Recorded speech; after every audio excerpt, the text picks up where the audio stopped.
네, 여러분 안녕하세요. 맹거스의 축구 한입의 육박입니다. 자, 오늘은 제가 약간 새로운 머리 스타일을 한번 시도를 해봤는데요.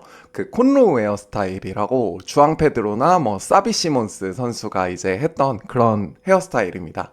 자, 머리 스타일이 잘 어울리는지는 한번 댓글로 반응 남겨주시고요. 오늘은 2025년 12월 22일 날 펼쳐진 프리미어리그 17라운드 맨체스터 유나이티드랑 아스톤 빌라의 경기를 한번 리뷰를 해보겠습니다. 네, 오늘은 모건 로저스가 두 골을 혼자 터뜨리면서 아스톤 빌라 승리를 견인하는 선봉장 역할을 했고요.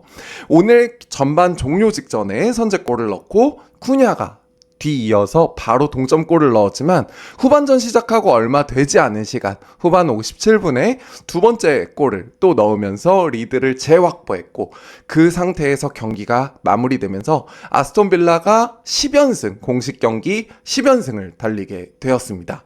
자, 그러면 경기의 전반적인 흐름을 한번 살펴보시겠습니다. 원샷 원킬 효율성에서 더 앞섰던 빌라라는 제목을 지었는데요. 경기 지표를 한번 보시면 공 점유율, 전체 슈팅, 유효 슈팅, 그 다음에 빅 찬스 모두 맨체스터 유나이티드가 앞섰습니다. 하지만 빌라의 익스펙티드 골값, 그러니까 예상 골값이 이제 1.54골 그리고 맨유의 XG 값이 1.33골로 실질적인 어떤 경기 내용적인 측면에서의 기회는 맨체스터 유나이티드가 더 많았지만 오늘의 결정력은 아스톤 빌라가 조금 더 앞섰던 그런 경기라고 봐주시면 될 것 같습니다. 위험 지역에서의 결정력 차이가 어떻게 보면은 빌라의 승리를 이끌었다고 할 수 있는 것이죠. 패스 같은 경우도 보시면은 정확한 패스 지표가 이제 맨유가 훨씬 더 많은 것을 볼 수가 있어요. 어떻게 보면 후방에서 조금 더 경기를 풀어나가려고 노력을 했는데 그게 실질적으로 골까지는 연결이 되지 않았던 그런 경우라고 봐주시면 될 것 같습니다. 네, 그러면 골 장면을 한번 저랑 같이 보시면서 어떤 식으로 오늘 모건 로저스가 맨체스터 유나이티드를 격침시켰는지를 한번 보시겠습니다. 네, 빌라에서 첫 번째 골은 약간은 전반전의 흐름이 조금 지지부진하던 상황에서 이제 맥긴이 한 번에 왼쪽으로 볼을 돌려주면서 시작이 되었습니다. 첫 번째 골은 왼쪽에서 로저스가 이제 볼을 잡고 컷인을 해 들어오면서 이제 맨체스터 유나이티드의 왼쪽 탑 코너로 바로 가마차기를 성공합니다. 자, 요 골 같은 경우는 사실 굉장히 좀 감각적인 그런 로저스의 골 감각을 볼 수 있는 그런 득점이었는데요. 사실 로저스 선수가 아스톤 빌라에서 지금 최다 골을 넣으면서 아스톤 빌라의 그런 상승세를 견인하고 있거든요. 스피드가 아주 빠르다고 볼 수는 없지만 굉장히 탄탄한 피지컬을 바탕으로 상대 수비와의 경합에서 밀리지 않고 그 다음에 킥력이 굉장히 좋은 선수이기 때문에 어떻게 보면 한 번의 기회가 왔을 때 그거를 득점으로 연결시키는 그런 능력이 굉장히 좋은 선수라고 봐주시면 될 것 같습니다. 동점골도 사실 굉장히 빠른 시일 내에 나왔습니다. 아스톤 빌라의 맷 캐시가 요즘 폼이 되게 좋았어요. 오른쪽 풀백으로 나오는 맷 캐시가 폼이 되게 좋았는데 이제 약간의 실수를 하면서 도르구한테 볼이 막혔고 그 튕겨나온 골이 우연치 않게 또 쿠냐 앞으로 갔고 쿠냐가 파포스트 쪽으로 볼을 강하게 차 넣으면서 동점골을 만들었습니다.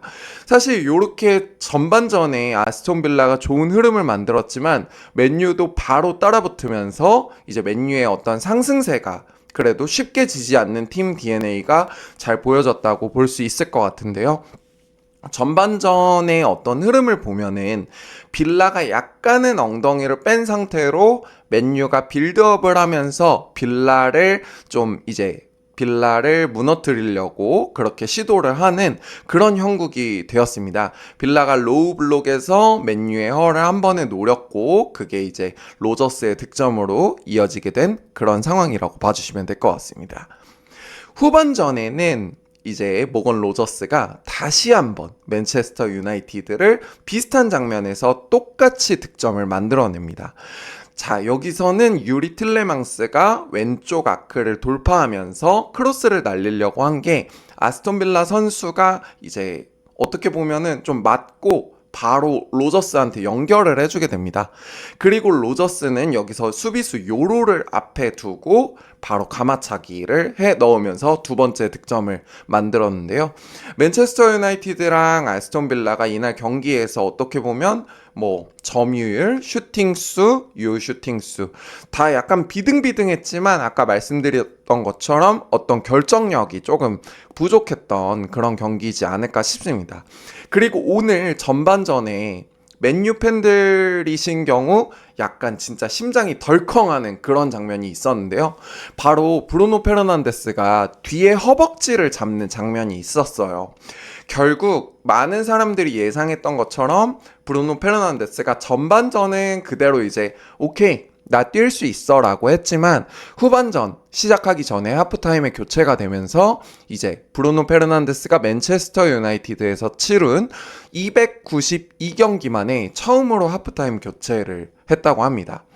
그래서 아무래도 후반전에서는 좀 풀어줄 수 있는 브루노 페르난데스가 진짜 잘하는 것들이 이제 볼 소유를 길게 가져가지는 않지만 킥 한 방으로 우리 팀의 어떤 좋은 위치에 있는 선수한테 연결을 해주는 거잖아요. 그런 것들이 조금 이루어지지 않으면서 후반전에 아스톤 빌라를 추격하는데 어려움을 겪었던 맨유입니다. 자, 그러면 빌라가 공식 경기 10연승을 이번 경기를 이기면서 달리게 됐는데 빌라 연승 가도의 이유가 뭔지 한번 저랑 같이 한번 보시겠습니다. 먼저 아스톤 빌라 같은 경우는 제가 이번에 경기를 보면서 느낀 게 빌라 선수들 간에 얘가 내가 볼을 잡았을 때 얘가 내가 어디로 뛰고 있으면 이 친구가 나한테 어떻게 주겠구나. 이런 게 조금 서로 팀원들끼리 기본적으로 축구를 하다 보면은 이 친구의 어떤 패턴이나 습성이나 얘가 어떤 발로 받았을 때 더 편하게 받는지 이런 것들을 호흡을 오래 맞추면 그런 풋살팀에서도 볼 수가 있거든요. 축구팀이나. 근데 그런 선수들이 그런 약간 팀적으로 약속이 되어 있는 플레이를 많이 한다고 느꼈습니다. 벌써 에메리 감독이 이제 아스톤 빌라에 부임을 하고 네 번째 시즌을 이끌고 있는데요. 스쿼드가 이제 뭐 여러 선수가 뭐 나고 들었지만 그 와중에도 스쿼드가 조금 안정되어서 팀 선수들 간 호흡이 잘 맞는 느낌이었습니다.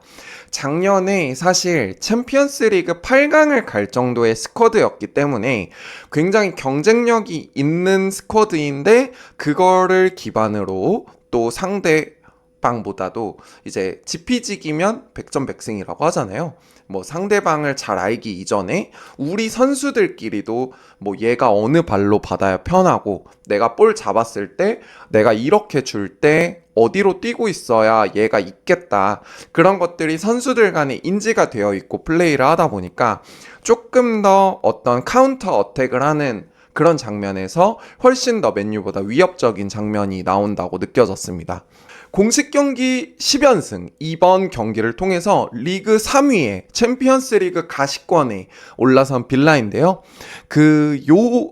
빌라가 처음부터 이런 좋은 흐름을 탔던 건 아니었습니다. 처음에는 사실 좀 부진한 흐름을 탈 때도 있었는데 이제 13라운드 기준 빌라가 넣은 16골 중에서 9골이 중거리 슛이었다고 해요. 그러니까 페널티 박스 바깥에서 나온 골이었다고 하는데 이것처럼 이제 밀집되어 있는 상대 수비를 뚫기 위한 하나의 방법으로 중거리 슛을 적극적으로 이용을 하고 그거를 골키퍼가 막거나 뭐 수비벽을 맞고 나오거나 그런 세컨볼을 이용한 공격을 적극적으로 활용을 했던 빌라입니다. 추가적으로 오늘 두 골을 넣은 이제 모건 로저스 같은 경우는 지금 빌라의 명실상부 공격의 선봉장이라고 볼 수 있어요. 잉글랜드 국가대표팀으로도 뭐 발탁이 되고 있고 그 다음에 로저스가 지금 넣은 7골이 진짜 순도가 높은 골들이 많았거든요. 12라운드에 이제 리즈 유나이티드를 상대로 역전승을 거둘 때 했던 2골, 그리고 웨스트햄전에서 난타전을 펼칠 때 넣었던 2골, 그리고 17라운드 맨유전에서의 2골을 포함해서 총 7골을 넣고 있는데 페널티킥 없이 필드골로만 넣고 있습니다. 어떻게 보면 모건 로저스 선수가 굉장히 경기장에서 집중을 하고 클러치 상황에서 득점을 만들어내는데 능한 자원임을 저희가 볼 수가 있는 거죠. 자, 오늘 경기를 보면서 굉장히 답답했던 점 하나만 짚고 오늘 리뷰를 마치겠습니다. 네, 오늘 아까 말씀드린 것처럼 이제 우가르테가 이제 브루노 페르난데스랑 같이 경기 시작할 때 스타팅 멤버로 뛰었는데요. 우가르테 같은 경우는 지금 경기를 규칙적으로 나오고 있지 않았던 선수이기 때문에 오늘 경기 감각이 많이 떨어진 모습을 보였습니다. 그리고 어떻게 보면 3선에서 볼을 잡았을 때 백패스를 하거나 탈압박이 제대로 되지 않는 모습을 보이면서 위기 상황을 좀 연출하기도 했고요. 그리고 이제 공격적인 어떤 우리 팀의 활동, 파이널 서드로 들어가는 패스도 거의 하지 못해서 팀 내 최저 수준의 파이널 서드 패스 관여도를 보였는데요. 수비적인 능력치는 분명히 있다는 거를 우리가 스포르팅 리스본 시절이나 파리 시절 그리고 뭐 지난 시즌에 유로파 리그에서도 많이 봤잖아요. 근데 오늘 경기는 진짜 많이 좀 경기 감각이 떨어져 있고 공격적인 액션을 기대하기는 어려운 선수다라는 생각이 또 들었습니다. 그 브루노 페르난데스가 오늘 경기를 통해서 적어도 3주 이상의 부상이 예상이 된다고 해요. 아무래도 1월 이적 시장에 중앙 미드필더 3선 자원을 영입할 걸로 보여지는 맨유인데 과연 프리미어리그 18라운드 또 어떻게 진행될지 한번 귀추가 주목되는 부분이겠습니다.